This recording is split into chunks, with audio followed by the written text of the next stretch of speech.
Yes D राज English में आपका स्वागत है।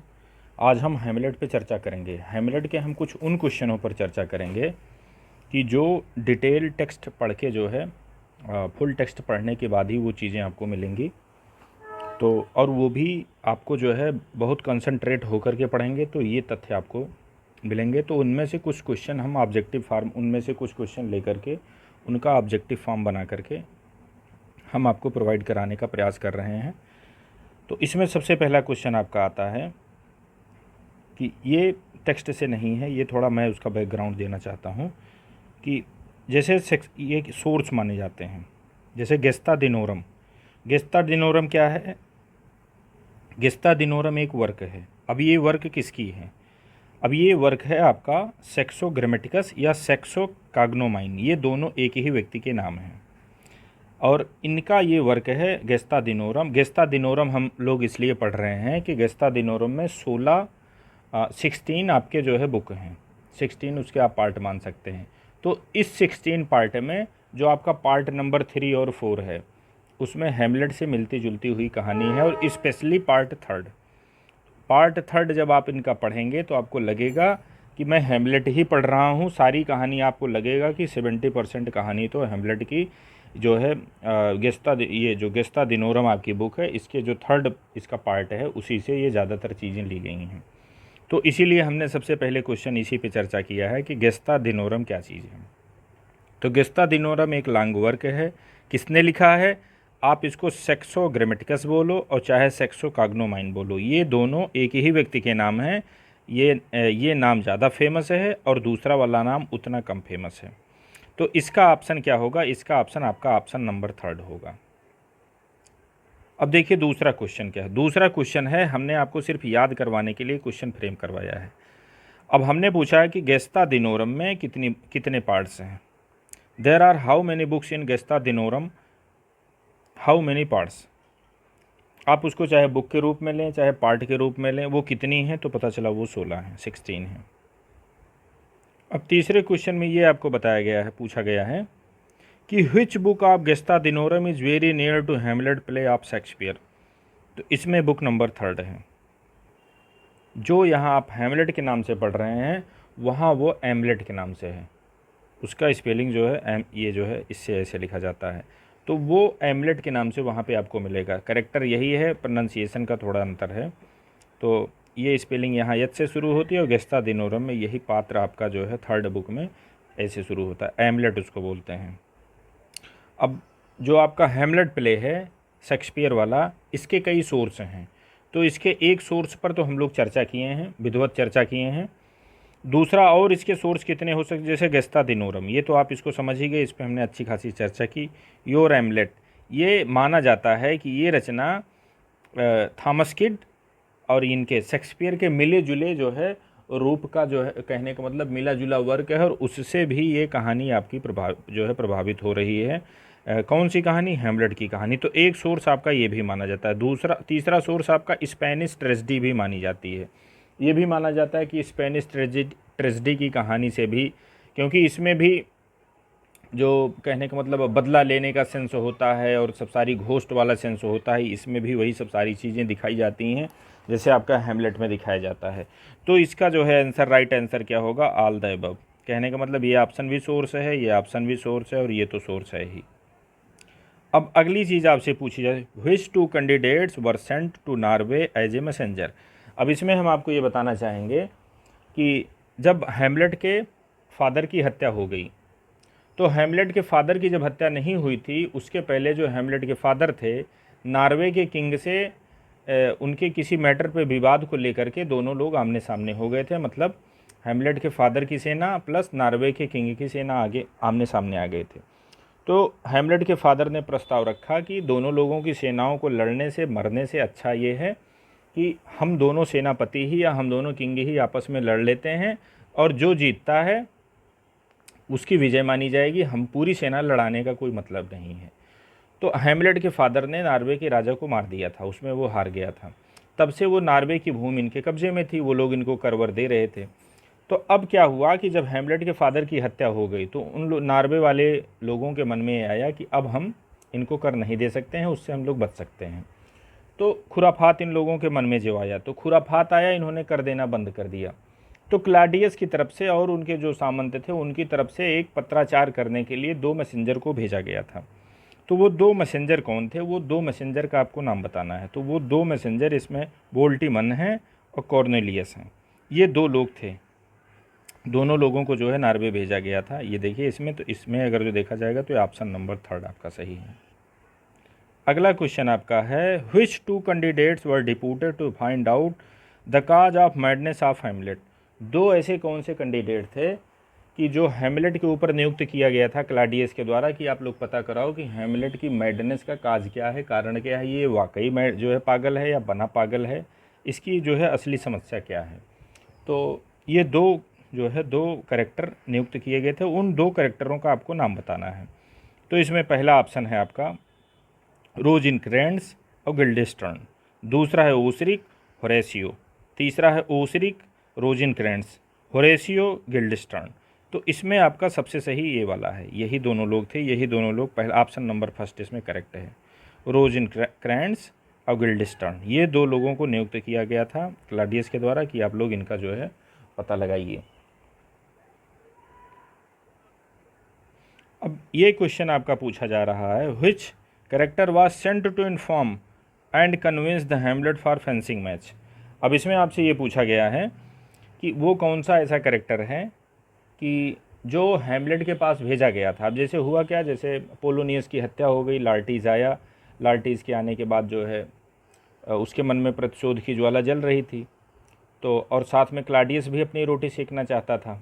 तो क्लाडियस के मन में, अच्छा बीच में ओफिलिया भी जो है चल बसी।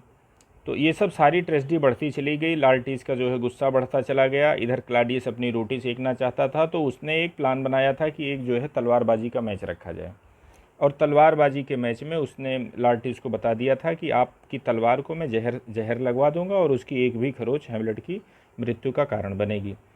तो ये प्लान के तहत जो है हो रहा था। तो राजा के मन में हुआ कि किसी कैरेक्टर को मैं भेजूं कि जो कि जाके कन्विंस करे, उनको ये सूचना दे कि राजा ने आप में और जो है लार्टीज़ में एक द्वंद्व युद्ध की प्रतियोगिता रखी है, तलवारबाजी की प्रतियोगिता रखी है, इसमें आपको शरीक होना है। तो उसके अब क्लाडियस के मन में था पता नहीं मानेगा कि नहीं मानेगा, तो मन में दुविधा तो होती ही है जिसके मन में कपट होता है। तो इसने एक कैरेक्टर को भेजा था कि जाओ तुम उनको कन्विंस करो हैमलेट को। तो आपको उस कैरेक्टर का नाम बताना है। इसमें वही चीज़ आपसे पूछी गई है कि फेंसिंग मैच के लिए कौन कन्विंस किया। तो इसमें ये ओसरिक थे, ओसरिक महोदय यही जाके जो है कन्विंस किए थे। अब नेक्स्ट क्वेश्चन है कि जो आपका हैमलेट प्ले है इसकी लोकेल क्या है, कहने का मतलब ये इसका बैकग्राउंड क्या है, किस बैकग्राउंड में। तो ये क्वेश्चन बड़ा आपका आसान है, इसमें ब्रिटिश होगा नहीं, फ्रेंच होगा नहीं, स्कॉटिश होगा नहीं, ये डेनिश माना जाता है। अब अगला क्वेश्चन आपका है कि जो आपका प्ले बिगिन होता है वो किस सीन से होता है। तो ये आपका एल्जिनोर, इस सीन से आपका जो है बिगिन होता है। ये इनकरेक्ट है, ये इनकरेक्ट है, ये इनकरेक्ट है। आपका एल्जिनोर जो है इस सीन से ये प्ले आपका बिगिन होता है।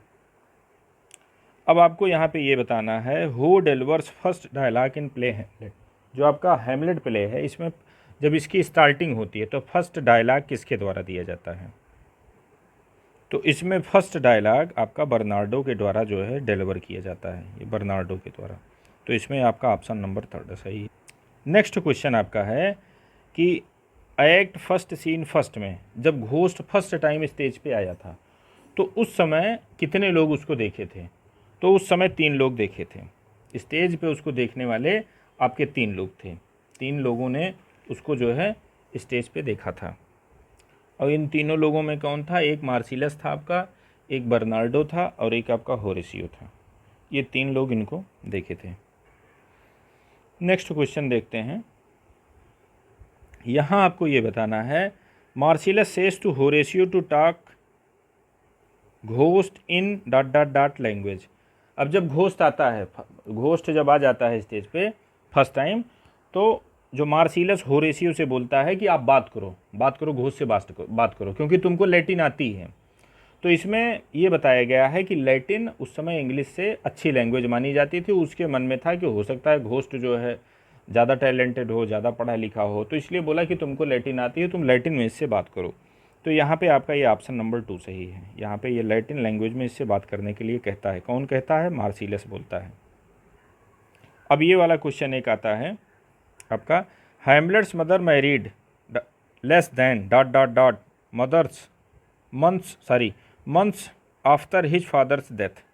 तो इसमें आपको ये बताना है कि जो हैमलेट की मदर थी, फादर से उसने उनके हैमलेट के अंकल से उसने शादी की थी कितने महीनों के अंदर। तो इसका ये है, मिलते तो आपको कई जगह हैं, लेकिन सबसे जो ऑथेंटिक स्टेटमेंट मिलता है वो ये मिलता है कि 2 महीने के अंदर। कहने का मतलब अभी 2 महीना नहीं हुआ था, 2 महीने के अंदर का वो समय था। अब ये नेक्स्ट क्वेश्चन है, Hamlet describing his father's quality compares him with. अब इसमें आपका ये बताया गया है कि जो हैमलेट था, अब जब अंकल से इनकी शादी हो जाती है, इनकी हैमलेट की मदर की अंकल से इनकी शादी हो जाती है, तो शादी होने के बाद अब हैमलेट के मन में बड़ा विक्षोभ होता है। उसको ये लगता है कि हमारे पिता के समतुल्य तो ये बिल्कुल मेरे चाचा नहीं हैं। तो वो अपने पिता को एक चीज़ से तुलना करता है, उपमा उनकी देता है, उनकी तुलना करता है। तो वो चीज़ क्या है वो आपको बताना है। और चाचा की भी उसने एक चीज़ से तुलना की है, तो वो आपको बताना है कि किस चीज़ से उसने तुलना की है। वही चीज़ यहाँ पे आपसे पूछी गई है। तो वो चीज़ आपकी है हाइपरियन। हाइपरियन से इसने अपने फादर की तुलना हाइपरियन से की थी कि मेरे पापा तो हाइपरियन जैसे जो है थे, और उनकी अपेक्षा में मेरे चाचा कुछ नहीं थे। तो कुछ नहीं, इसकी भी तुलना उसने की थी। नेक्स्ट क्वेश्चन में आपको वही मिलने जा रहा है। अब यहाँ देखो, वही वाला क्वेश्चन है, Hamlet describing his uncle's quality compares him with, किससे करता है? तो इनको स्टेयर से करता है। ये एक ऐसा जो कहने का मतलब आप इसको मान सकते हैं कि ये अर्धमानव होता है और अर्ध जानवर होता है। ऊपर का हिस्सा इसका घोड़े का होता है और नीचे का हिस्सा इसका मानव जैसे होता है। तो ये कुरूप सा माना जाता है, बड़ा कुरूप सा। तो अपने चाचा की तुलना इससे इसने जो स्टेयर से की थी, और हाइपरियन की तुलना इससे की थी, अपने फादर की तुलना इनसे की थी। अब इनके पिता का जब फनरल हो रहा होता है, हैमलेट के पिता का फनरल होता है, तो फनरल होते समय इसकी मदर जो है, जो उसके पिता का डेड बॉडी थी, उसके पीछे पीछे जाती है रोते हुए। तो वो किसके जैसे रो रही थी आपको ये बताना। इसमें भी एक कंपेरिजन किया गया था, वो आपको, Hamlet's mother wept as his father's funeral. अब यहाँ आपको डॉट डॉट डॉट, तो किसके जैसे? लाइक पामेला के जैसे रो रही थी, लाइक संड्रेला इनके जैसे रो रही थी, लाइक न्यूबी इनके जैसे रो रही थी, या लाइक हेलन किसके जैसे रो रही थी? तो इसका राइट आंसर है ये नियोब हैं, एक इनके जैसे विलाप कर रही थी। ये नियोब अपने हस्बैंड के लिए इनका जो विलाप था, ये बड़ा ही आदर्श टाइप का माना जाता है। अब चलिए नेक्स्ट क्वेश्चन पे चर्चा करते हैं। नेक्स्ट क्वेश्चन आपका क्या है, Horatio says that the ghost stayed before me as long as I can count the digit 2। अब होरेशियो इसमें ये बताता है, एक बार इसके सामने घोस्ट आया, इससे पूछा गया घोस्ट कितनी देर तक रुका। तो अब इसके पास कुछ वो तुलना नहीं बची बताने के लिए कि किससे तुलना करवाई जाए। तो उसने बोला कि घोस्ट मेरे सामने इतनी देर रुका कि जितनी देर तक मैं इतने तक गिनती गिन सकता था। अब वो गिनती आपको बतानी है कि वो गिनती आपकी 50 है कि 60 है कि 100 है कि 90 है। तो इसका राइट आंसर आपका सी है, कि कहने का मतलब घोस्ट इसके सामने इतनी देर तक रुका कि ये 100 तक गिनती गिन सकता था। अब ये क्वेश्चन आपके लिए सामान्य सा हो सकता है, which poison was given to Hamlet's father. Hamlet के पापा को मारने के लिए कौन सा जहर दिया गया था? तो इनके पापा को मारने के लिए ये तो दिया नहीं गया था, रेड किल भी नहीं दिया गया था, ये भी नहीं दिया गया था, ये दिया गया था हेबनॉन। यही एक जो है पौधा होता है, इसका जहर निकाल के इनकी कान में डाल दिया गया था, हैमलेट के फादर के कान में डाला गया था, तभी ये मर गए थे। तो इसका ऑप्शन नंबर सी करेक्ट है। अब जब हैमलेट का इनकाउंटर घोस्ट से होता है, तो घोस्ट से होने के बाद ये सिचुएशन आके ये होरेशियो से बताता है। अब ये क्वेश्चन आपका क्या पूछता है, Hamlet make assures to Horatio that the ghost is pure and honest to fortify this statement he swears. अब ये बताता है कि घोस्ट ईमानदार था, घोस्ट प्योर है। कहने का मतलब उसकी जो बात है, मुझे सुनने से ऐसा लगा कि वो सही बोल रहा है, प्योर है, ऑनेस्ट है। अब अपने इस कथन को मजबूत करने के लिए वो किसी की कसम खाता है। मैं इनकी कसम खा के कहता हूँ कि घोस्ट बड़ा ईमानदार टाइप का मुझे लगा। तो वो संत कौन से हैं जिनकी इन्होंने कसम खाई थी? तो वो संत हैं आपके जो है पैट्रिक हैं, इनकी कसम खाया था कि एस.टी. ओसवाल इनकी कसम खाया था कि पीटर की खाया था कि सेंट इनकी खाया था। तो इसमें ये सेंट पैट्रिक की इन्होंने ये कसम खाई थी। इसमें ऑप्शन नंबर फर्स्ट आपका करेक्ट है। अब एक नेक्स्ट क्वेश्चन आपके सामने आ रहा है। इसमें पूछा गया, when Fortinbras accept the proposal of his uncle king of Norway, the king of Norway became so happy that he gave Fortinbras a land that produces ... crown। इसमें आपसे ये बताया गया है कि आपको पता ही है कि हैमलेट के जब फादर की हत्या हो गई तो हैमलेट के फादर ने एक नॉर्वे की ज़मीन थी उसको अपने कब्जे में लिया था लड़ करके। तो वो लोग जो है कर्जवर वो लोग लाके करवर दे रहे थे। तो जब हैमलेट के फादर की हत्या हो गई उन लोगों को पता चला तो उन लोगों ने कर देना बंद कर दिया। तो अब कर देना जब बंद कर दिया तो जो तत्कालीन राजा था, कहने का मतलब जो कर देते समय राजा था, पहली चीज़ तो एक नॉर्वे के जो राजा थे जिसकी हत्या हैमलेट के फादर ने की थी द्वंद्व युद्ध में, वो तो मेन राजा थे। उनका एक लड़का भी था, उसी का नाम था फोर्टिनब्रास। तो फोर्टिनब्रास क्या किया, जब यहाँ के हैमलेट के फादर की हत्या हो गई तो उसने कहा कि नहीं मैं नहीं दूंगा। और फोर्टिनब्रास का जो चाचा था वो वहाँ का तत्कालीन राजा था नॉर्वे का, लेकिन वो उसका अंकल फोर्टिनब्रास का वो ईमानदार टाइप का आदमी था, उसका मत था कि नहीं दे दिया जाए, लड़ाई झगड़ा करने का कोई मतलब नहीं है। तो ये उसको मनाने में लगा था चाचा इसका। जब ये चाचा की बात को मान लेता है फोर्टिनब्रास तो चाचा उससे खुश होकर उसको एक ज़मीन देता है। अब वो ज़मीन जो है प्रोडक्टिव थी, तो वो उसका जो है प्रोडक्शन कितने क्राउन में माना जाता है, जैसे वहाँ की करेंसी क्राउन है तो वो कितने क्राउन का था, 3000 क्राउन है कि 4000 क्राउन है कि 5000 है कि 6000, तो क्राउन कितने क्राउन में उसने जो है उसकी जो है ज़मीन की जो कीमत आंकी थी। तो इसमें आपका आप जो ऑप्शन नंबर फर्स्ट सही है, 3000 क्राउन उसकी जो है वो मापी गई थी। तो अभी और हमारे पास क्वेश्चन है, तो मैं सोचता हूँ वीडियो आपकी लंबी हो जाएगी, तो इसी ऐसे ही वीडियो के माध्यम से मैं आपको सारे क्वेश्चन अपने जो भी हमने टेक्स्ट पढ़ के पूरे बनाए हैं वो सब मैं आपको प्रोवाइड कराऊंगा और आप इसको देखते रहिएगा। ये पसंद आएगा तो चैनल को आप सब्सक्राइब कर लीजिएगा। हैमलेट फर्स्ट ये है, हैमलेट इसके बाद मैं सेकंड डालूंगा, थर्ड डालूंगा, जब तक सारे क्वेश्चन नहीं पूरे हो जाएंगे तब तक वो क्रम ऐसे चलता रहेगा। थैंक्स।